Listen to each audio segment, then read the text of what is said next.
Cybersecurity Today is brought to you by the generous support of our sponsor, Beauceron Security.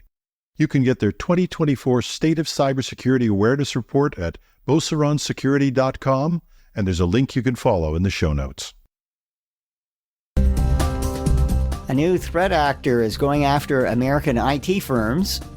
Canada's Auditor General slams federal cybercrime fighting agencies, and more.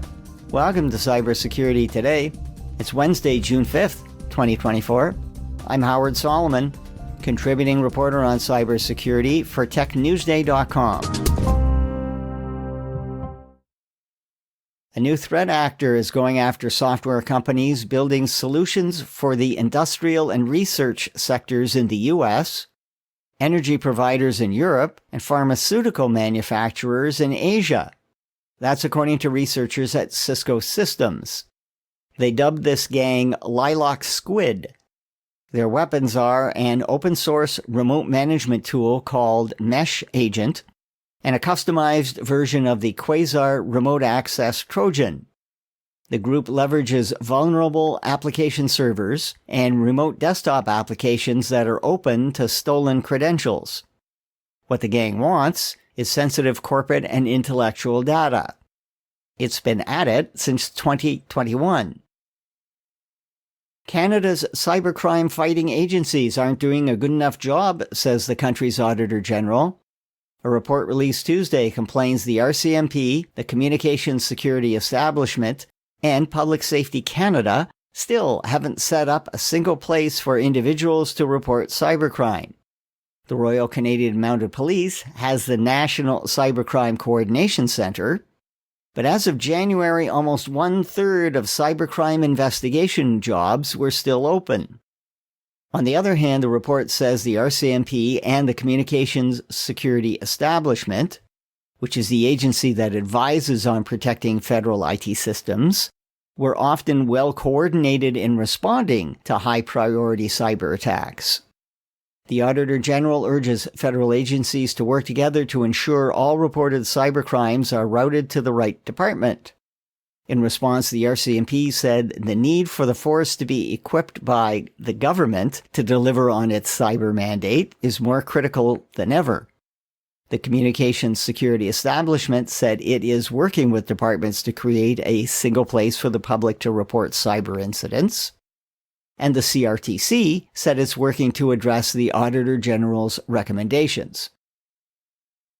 A number of surgeries and other medical procedures had to be cancelled or changed this week after a ransomware attack on a British lab that processes medical tests affected our medical practices and two major British hospital groups in London.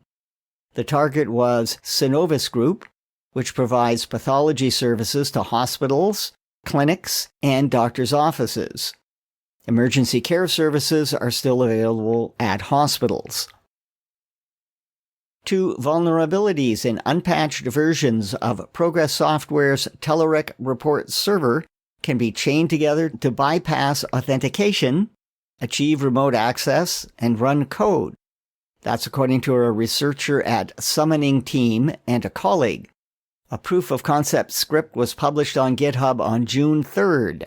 So, administrators of Telerik Report Server should make sure the software is now fully patched. A China-based threat actor known for exploiting unpatched vulnerabilities in Oracle WebLogic has adopted new techniques to hide its work. That's the finding of researchers at Trend Micro. They're talking about a gang dubbed Water Sigbin by some researchers, and the 8220 gang by others. This group focuses on deploying cryptocurrency miners in Windows and Linux servers. First, the gang hides URLs used to download and deploy a malicious PowerShell script in hexadecimal coding. And second, the malware uses HTTP on port 443 to hide its communications. Interestingly, this gang continues to exploit one WebLogic vulnerability that dates back to 2017 and another that was fixed last year. If your IT environment uses WebLogic, there's no reason why these holes haven't been patched by now. Last Wednesday, I reported on the need for IT administrators with Checkpoint Software's network security gateways to install the latest security hotfixes to close a zero-day vulnerability. Those who have waited are in trouble. A proof of concept to exploit the hole has now been published, according to Security Week. Affected are Cloud Guard network and several models of quantum gateways. A Nigerian-based threat actor is spreading the Remcos remote access trojan. That's according to researchers at Hyas Threat Intelligence. The campaign, which began in the middle of last month, is using domains hosted by an internet provider in Lithuania. Remcos is a legitimate commercial remote access tool from a German company, but in the hands of threat actors, it can be used to help steal data. IT departments have to watch for unapproved installation of this malware. IT departments and individuals running unsupported versions of Zyxel network-attached storage devices have received a gift, patches for 3 recently discovered critical vulnerabilities. They're among 5 holes discovered by Outpost 24 that need to be patched. However, the lesson is not to hold on to end-of-life equipment hoping the manufacturer will issue patches, but to eliminate the risk by replacing gear when support runs out. And finally, software companies that offer free trial versions of tools may be helping hackers. That's one of the conclusions in the latest annual cyber threat report from Huntress. The report in particular cites threat actors installing remote access management tools to further their attacks.